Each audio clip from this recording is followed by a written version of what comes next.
जय भोलेनाथ, जय श्री राम, जय सियाराम। आज 14 ડિસેમ્બર રવિવાર સવારના 3:35 થઈ છે। આપણે આપણા ઘરે નીકળી ગયા છે। બહુ ટાઈમે વિડીયો બનાવ્યો। આમ તો રેગ્યુલર આપણે ચાલીએ છીએ, પણ હવે એક ના એક વિડીયો શું બનાવે। આજે ઈચ્છા થઈ ગઈ ફેરથી બનાવવાની।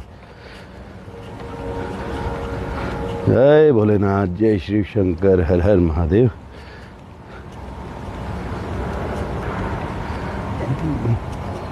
આવી ગયો એક ફ્રેન્ડ, જોઈ લો, રાહ જોઈને જ બેઠતું જાણે।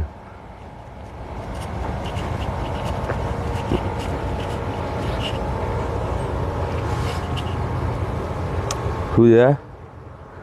કેમ આવ્યો?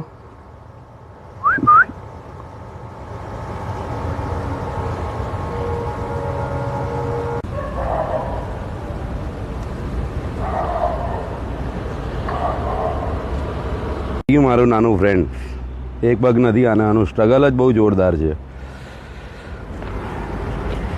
જય ભોલેનાથ।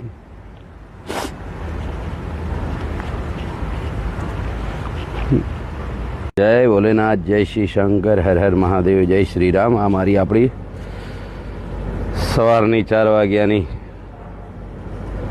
મિત્ર બધા આવી ગયા છે। જય ભોલેનાથ। સુમસામ રોડ છે। હા હા હા હા, ગુલાબી ગુલાબી ઠંડી છે। જય ભોલેનાથ, જય શ્રી રામ, જય સિયારામ।